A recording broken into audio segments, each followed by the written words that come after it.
Welcome to my channel. The moment I stepped into her apartment, I realized I was already too late to turn back. Every step echoed against the polished wooden floor, each click of my heels, yes, my heels, reminding me that nothing about today would be ordinary. The door had barely shut behind me when she appeared, leaning casually against the kitchen counter, arms crossed, an expression that made it clear she had been waiting. Her eyes glinted with a mixture of amusement and authority, and in that instant, I felt a shiver race down my spine. "You made it," she said, her voice calm but carrying a weight I couldn't ignore. "And now, everything changes." I froze. Changes? I had expected a confrontation, maybe a lecture, perhaps even a prank. But I hadn't imagined this. She gestured for me to follow, and instinctively, I obeyed. There was a strange thrill in that, a reluctant obedience that made my heart pound in a rhythm I didn't recognize. As I moved through the apartment, my eyes caught the first hints of the transformation that awaited me, a wardrobe filled with dresses, shoes, and accessories I had never dared to imagine wearing. And in the center, a mirror. Large.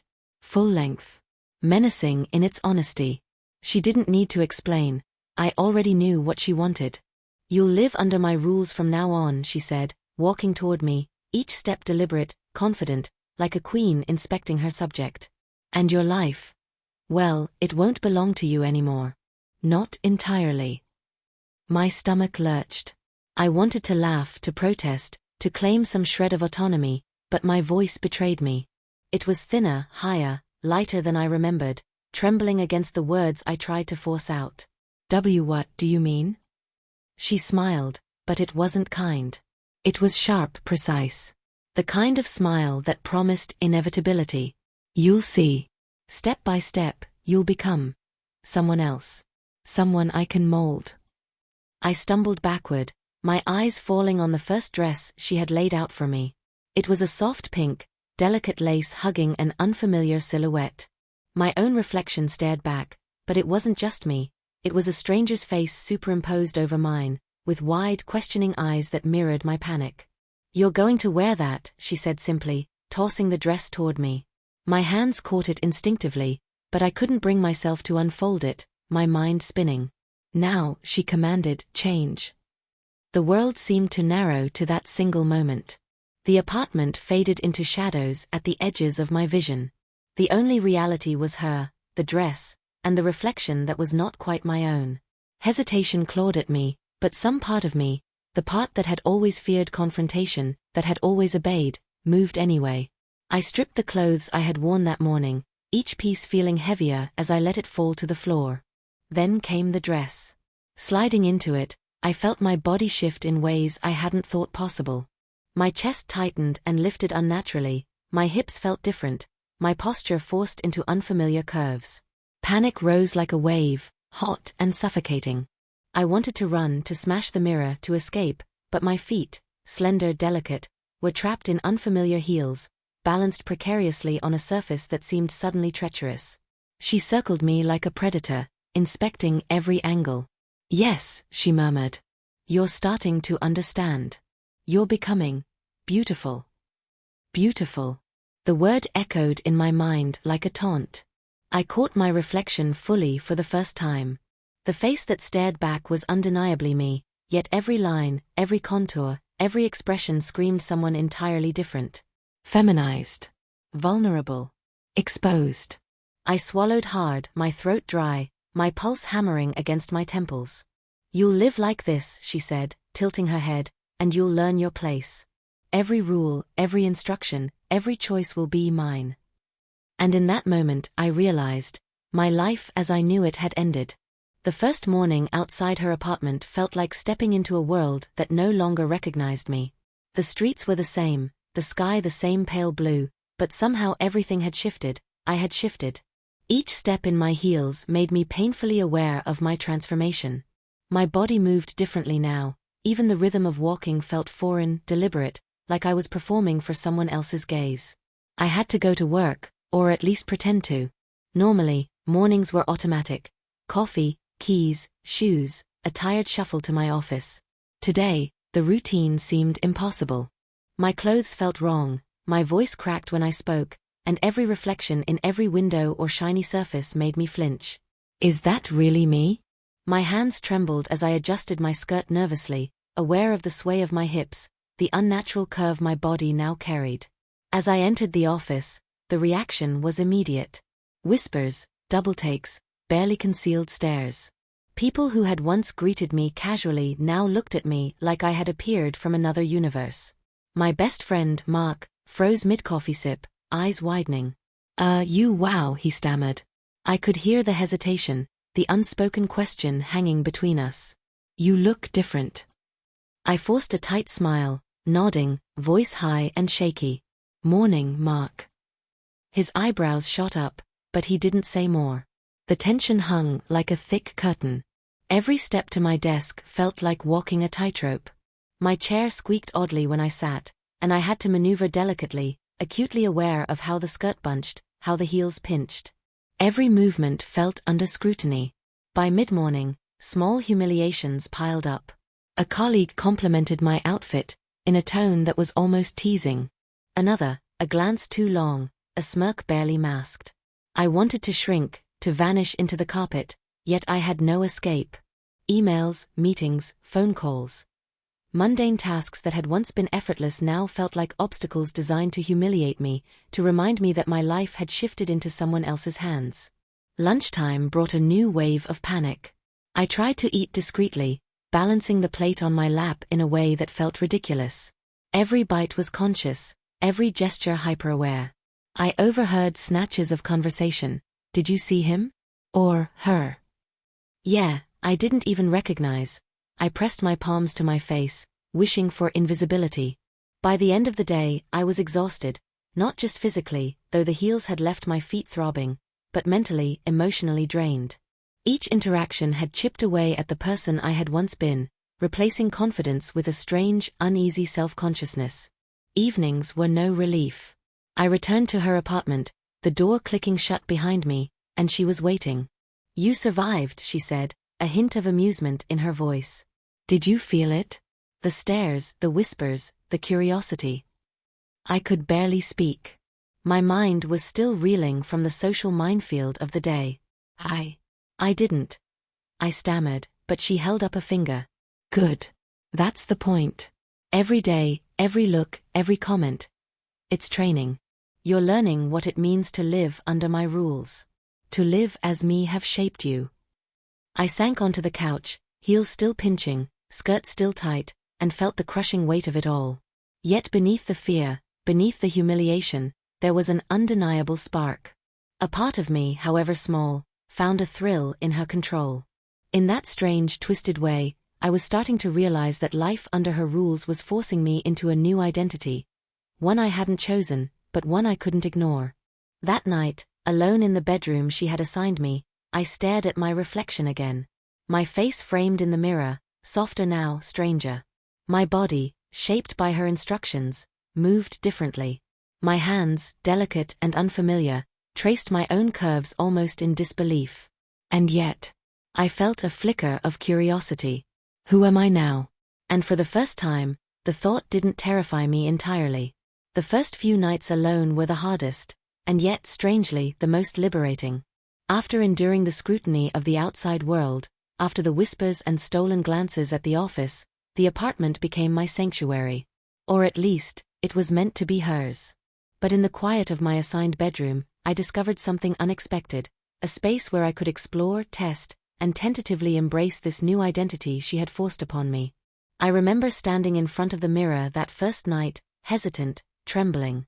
The soft glow of the bedside lamp highlighted every curve, every detail of the body she had reshaped. The high heels I had worn all day still pinched my feet, but now they felt almost symbolic, a reminder of the new rhythm my life demanded. I traced the delicate straps of the skirt I'd worn earlier, feeling the unfamiliar fabric glide over my skin. My reflection stared back at me with a mixture of disbelief and something more. Curiosity. For the first time, I allowed myself to touch the makeup she had left on the vanity.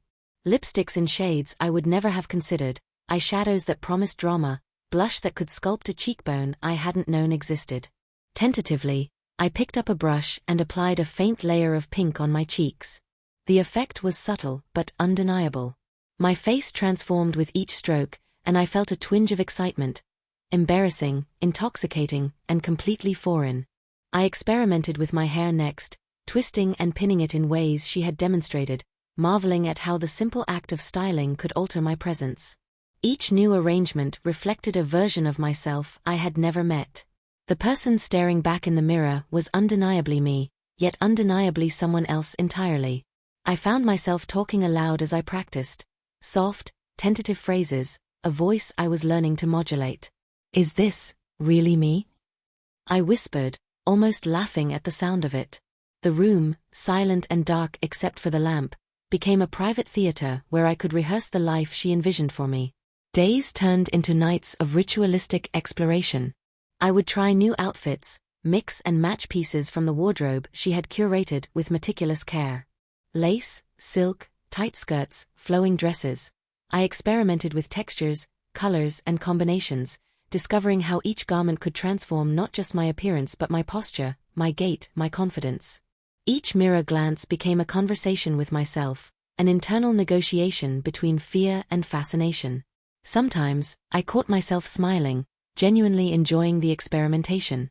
The exhilaration was small at first, a subtle lift in my chest, a flutter of pride, but it grew. I began to understand the power of the new identity she had imposed. It wasn't merely about appearance, it was about control, presence, and perception. I was learning how the world could respond to me differently, even in the safety of my private space. But curiosity was never uncomplicated. Each exploration carried an undercurrent of anxiety. What if someone saw me? What if she was watching? The rules she had laid down were clear, yet my experimentation felt like a rebellion, a secret rebellion against the strict confines of her control. And that tension, the mix of fear and thrill, was intoxicating. I remember the night I first applied lipstick boldly, a deep, rich red. I watched myself in the mirror, turning my head, tracing the curve of my lips with a tentative finger. The reflection was daring, confident, almost seductive, a side of me I had never dared to reveal. My heart raced. Is this who I am now? The question was thrilling, terrifying, and impossible to answer definitively.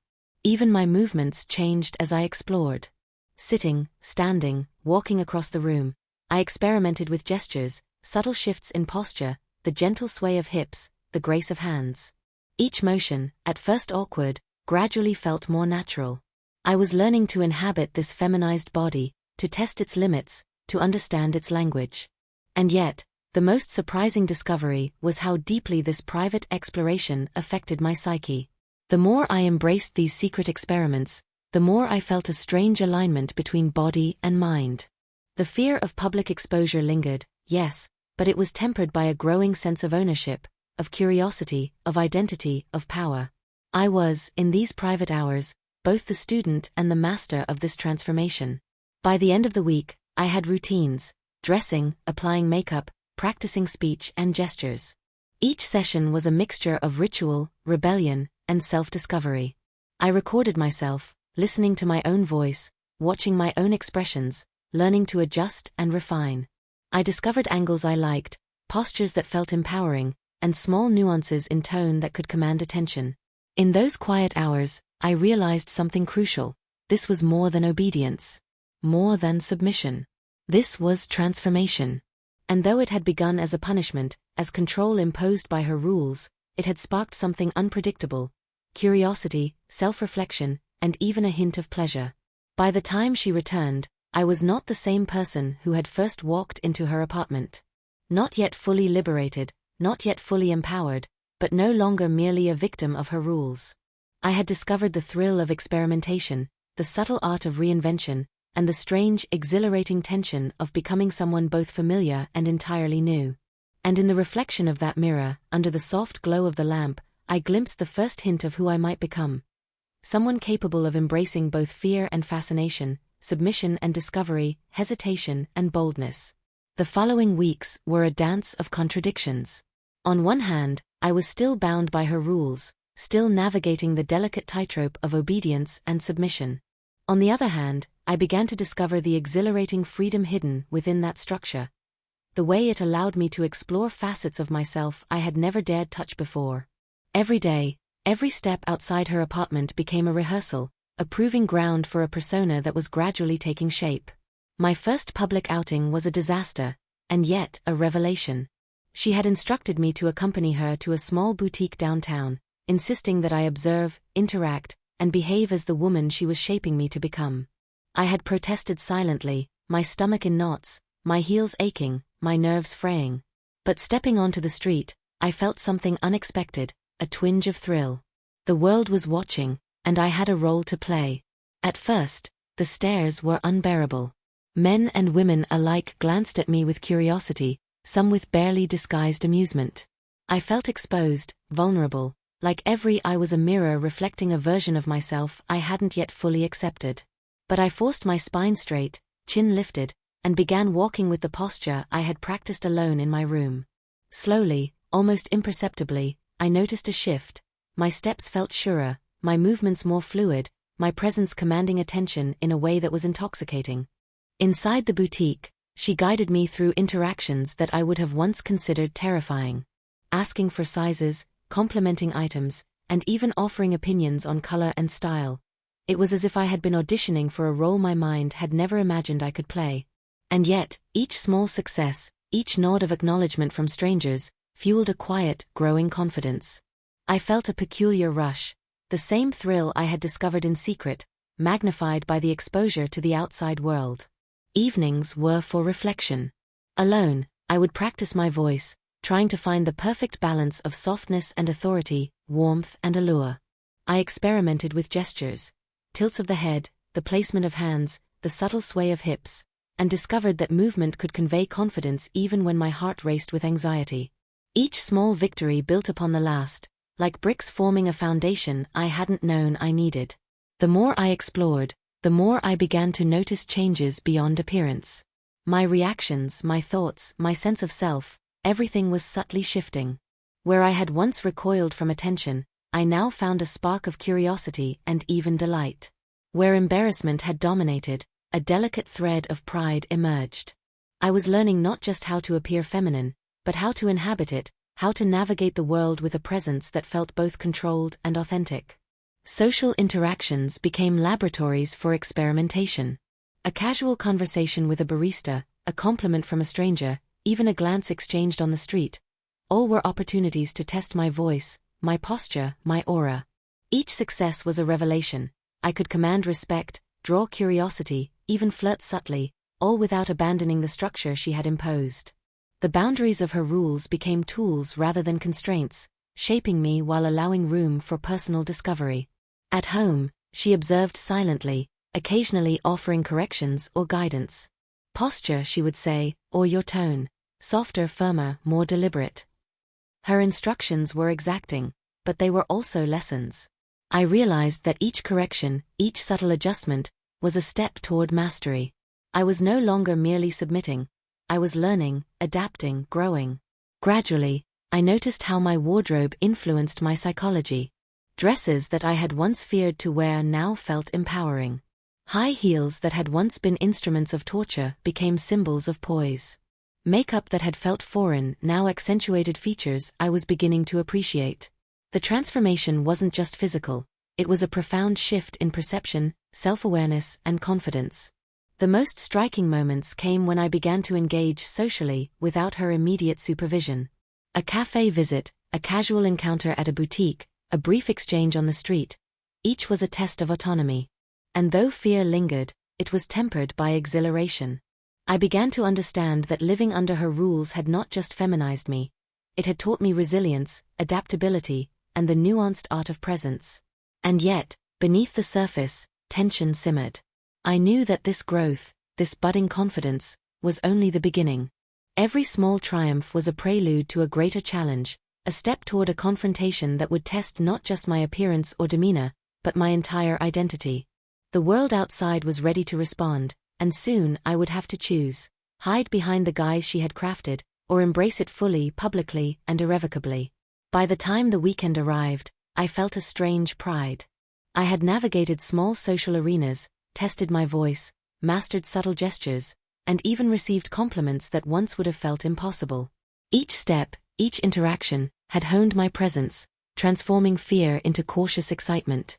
I had begun to own the persona she had shaped, blending obedience with self-discovery, vulnerability with power.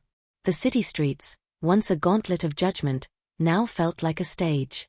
And I, feminized, cautious, yet increasingly confident, was learning to perform, to explore, to exist within the duality of control and self-expression. The next step, I realized, would demand more, a confrontation, a revelation, a choice that could redefine not just how I appeared to the world, but how I understood myself. And deep down, beneath the anxiety, the embarrassment, and the lingering fear, a spark of anticipation flickered. The journey was far from over. The rules were still hers, but the exploration, the growth, the discovery, those were mine.